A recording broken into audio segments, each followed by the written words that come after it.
Então, vamos aqui.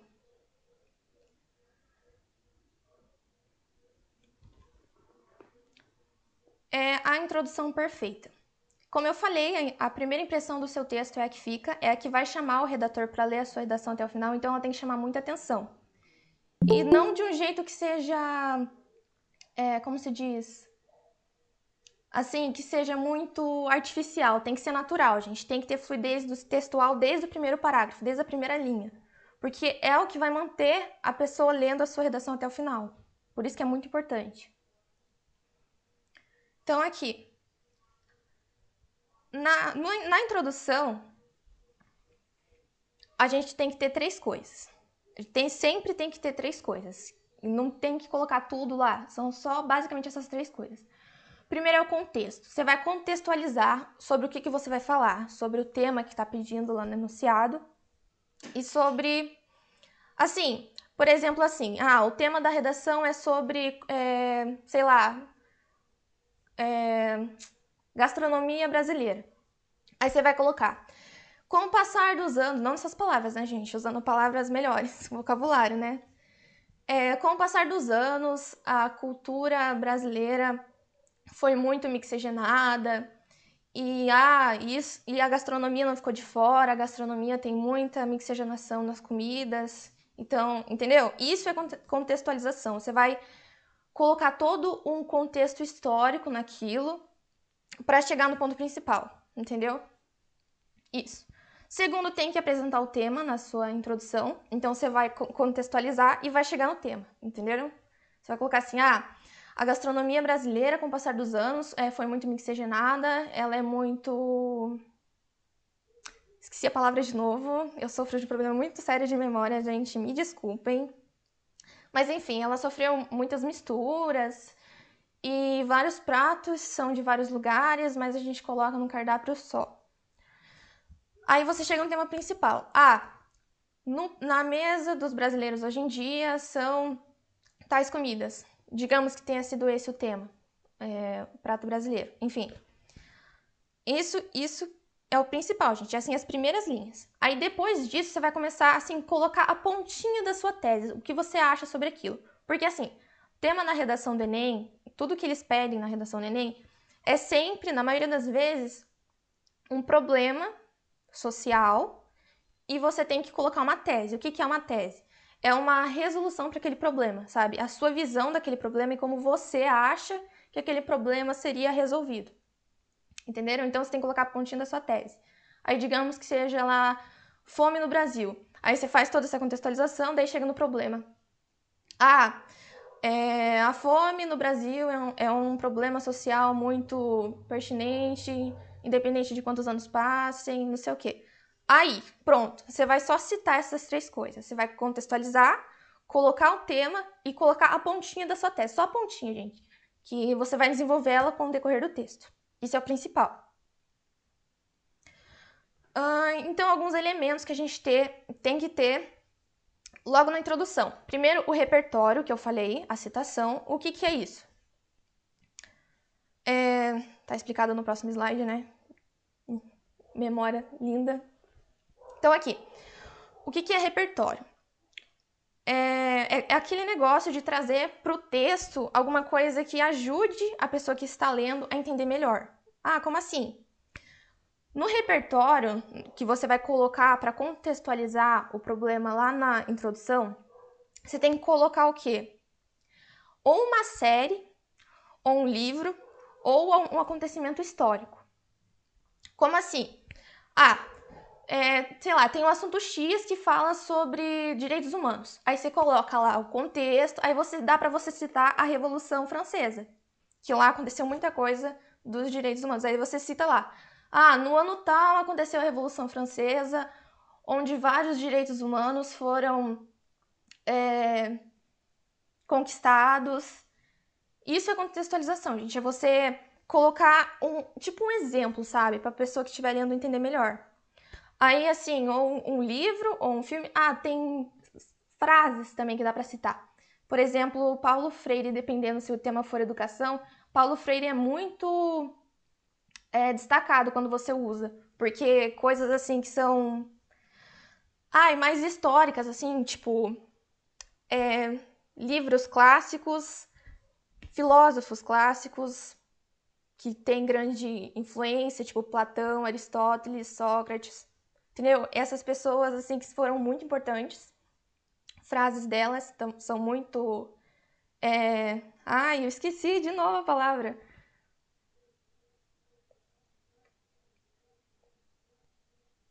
Senhor amado. Enfim, a pessoa que tá lendo, que tá corrigindo, ela vai ver de uma forma completamente diferente o seu texto se você citar alguma coisa cultural, sabe? Alguma coisa que tem muito impacto na sociedade. Mas você sempre tem que lembrar de colocar esse repertório que tenha relação com o tema. Então, assim, se o tema é X, você não vai colocar o A, entendeu? Você tem que colocar ali o que tá perto ali, sabe? O que tá ali naquele ponto. O repertório é de suma importância para enriquecer o seu texto. A relevância é tanta que ele se tornou até mesmo a competência da redação do Enem, que é uma das coisas que são avaliadas na redação do Enem. E como na outra aula eu falei, tem 5 competências que são avaliadas no Enem. E cada uma delas vale 200 pontos. E uma delas é o repertório, que é aquele negócio de trazer para o texto uma coisa que seja cultural, sabe? Se não me engano, até algumas músicas dá para citar. Então, para vocês terem uma noção de como é legal estudar um repertório para colocar na redação. Outra coisa importante que tem que ter, que eu falei no começo, é a tese. Mas assim, você não vai colocar a sua tese de uma vez só, você não vai despejar todas as suas opiniões lá, os seus argumentos, tudo na introdução. Não. Isso a gente vai fazer no desenvolvimento e na conclusão. Ali a gente vai colocar o começo do que a gente acha. Então aqui, a tese é responsável por apresentar a opinião global do texto. Isso, de certa forma, já justifica a sua presença na introdução, que deve levar o leitor para dentro da sua redação. Se pudéssemos reduzir o texto em um único período, sobraria a sua essência, a sua ideia principal. Essa é a ideia da tese. Então, assim, se a gente tirar tudo que tem no texto, assim, resumir o texto em 3 linhas, a tua tese tem que estar naquelas 3 linhas. Por quê? A tese é como você vê o mundo. A sua tese é como você vê aquele problema, como você vê aquele contexto, como você vê todo aquele assunto no geral, sabe? Então, quando a gente lê uma redação de alguém, a gente vê aquele problema da visão daquela pessoa, sabe? Então, é muito importante que você tenha uma opinião sobre aquele problema. Como é que tem opinião? Como eu falei, a gente vai estudar os eixos culturais, que é uma forma mais fácil de estudar temas, que é justamente para você criar isso. E como que cria uma tese? Primeiro você tem que analisar o problema, tem que analisar o que causa aquele problema, quais as consequências daquele problema e o que se pode fazer para acabar com aquele problema. Mas essa parte do que pode fazer para acabar com aquele problema, a gente só vai colocar na conclusão. Então aqui o que a gente tem que ter? O repertório e o comecinho da sua tese, o que vai, assim, convidar a pessoa para ler o seu texto. Porque assim, gente, se for parar pra pensar, se todas as pessoas não colocassem tese, seriam textos iguais, seria tipo cópia e cola, literalmente. Então a tese é o que diferencia uma redação da outra, sabe? E isso é muito importante, você ter a sua opinião própria sobre aquele tema.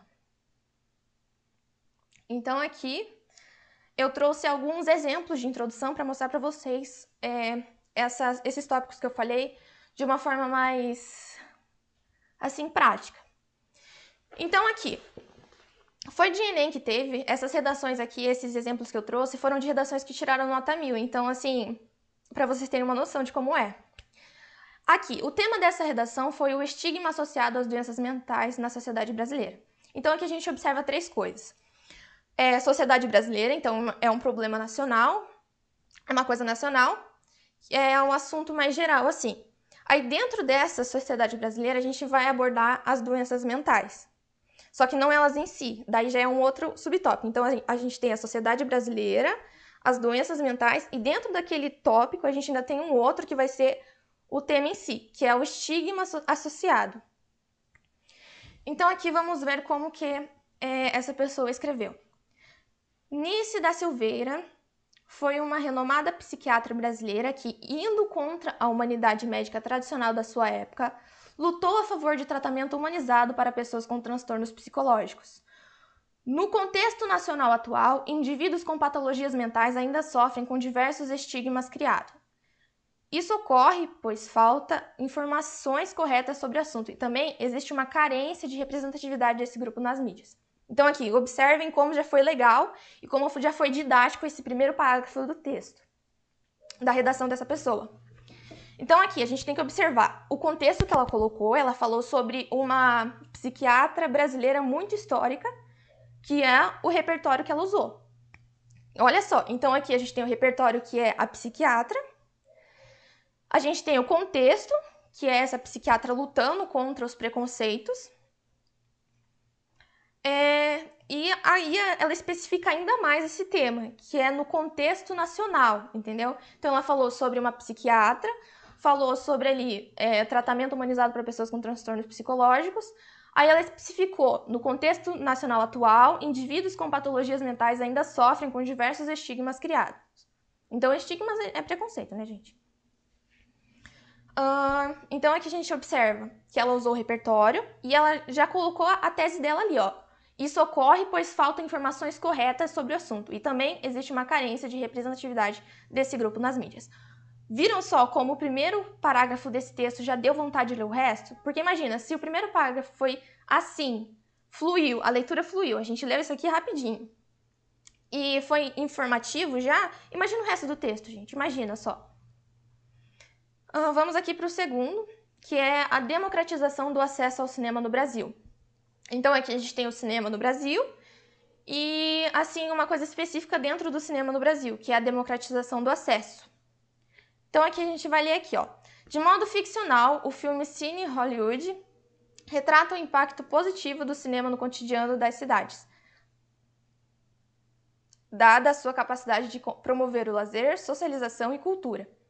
Então aqui a gente já viu o repertório, né, que é o filme. Aí aqui, ó, entretanto, na realidade, tais benefícios não atingem toda a população brasileira. Haja vista a elitização dos meios cinematográficos,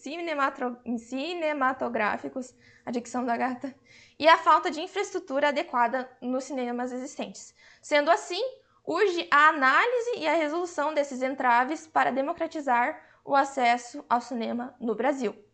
Então aqui a gente tem o repertório e tem a tese. Qual foi a tese aqui?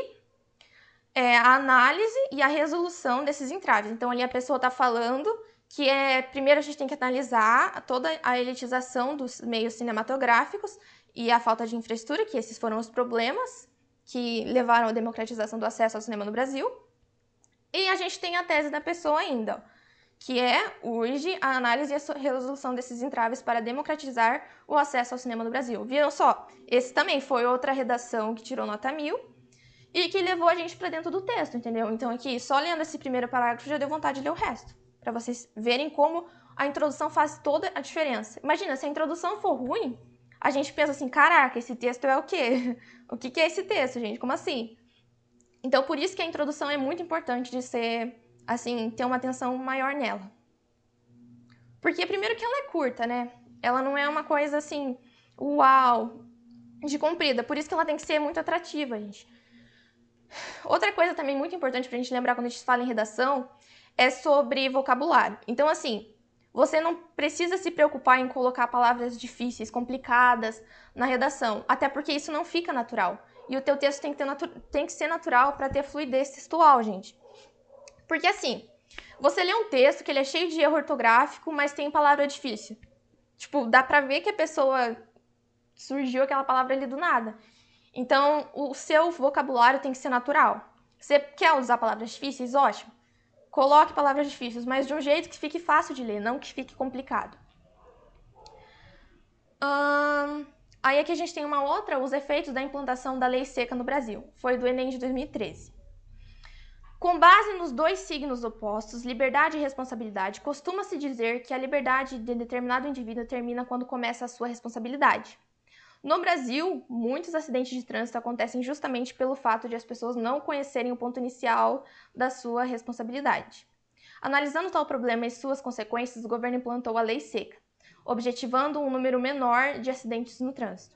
Então aqui ele contextualizou, só que ele não colocou um repertório.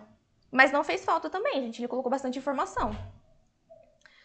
Então, aqui a gente tem a contextualização dos acidentes no trânsito, depois no Brasil, e depois a gente tem ainda o governo implantando a lei seca, para vocês verem.